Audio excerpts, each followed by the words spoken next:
Welcome to Bet on Yourself Media Sports. I am your host, Reggie. Thank you for joining me this evening. Hope you all had a wonderful day, safe day.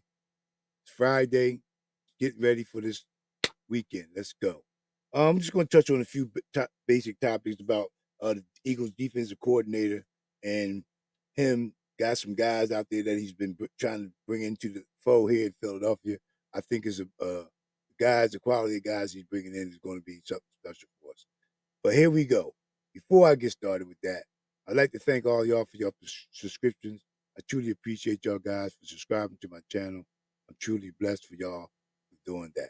But tell a friend to tell a friend about Bet on Yourself Media Sports to help me get my subscriptions up. I'm trying to get to 500 by the end of February. With y'all guys out there, I know this definitely can be done. Do for 500 by the end of February. Help a brother out. Peace. Thank you. Yeah, man, for Vic Fangio and his defensive staff looks good to me. Looks good, and Vic Fangio is still at work. Howie has his pockets open, and, and everything is working for Fangio in the way he wants to go so far. Eddie Jackson, ex-Bear, played for San Fangio, under Fangio, was successful under Fangio. Here it is. I'm going to read this all God to y'all. It says here, in 2023, Jackson total, Jackson total 37 tackles, 1 interception, and 5 pass defended, and 12 starts for the Bears. He recorded a Pro Bowl focused grade of 58.6 average for his position. While the PF grades are never exact science, the Alabama product dealt with nagging injuries last season in the years where Chicago defense finished as one of the best running defenses in football. His release, along with guard Cody Whitehair, saved the Bears over $20 million in cap space. So he's a cap casualty. That's the reason why he's got cut. Um, Unfortunately, we all around here know what that entails. We're dealing with the same situation with a couple few guys we have that might have to fall by the wayside on the same situation. But this guy here was a Pro Bowler underneath Fangio. Um, you see how many tackles he had.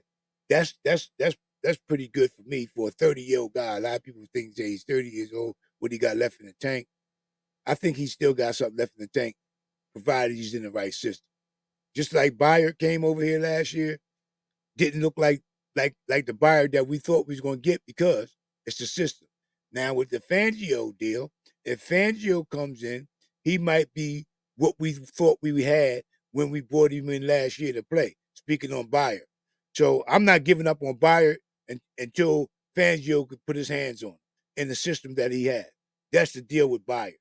But yeah, so I'm just all in with this here. If we can get this guy, 30 years old, I know a lot of people are going to say, 30 years old. You give him a 1 year deal, see what happens with it. I'm not, not going to say you sign to a 5 year deal, a 3 year deal. You know, give him a 1 year deal, 2 year deal, depending on, the type of money that he's seeking. And we see what we can do with that along with Fangio. And then the next guy, moving right along, is my man, uh, Andrew Van Ginkel from Miami. Andrew Van Ginkel is a character too. He's another one that played under Fangio. And did very well. He's a linebacker. Here it says here on Van Winkle. Linebacker Andrew Van Winkle played just 1 season under Fangio, but he started 11 games for the Dolphins in 2023 and had 69 tackles, an interception, and a career high 6 sacks.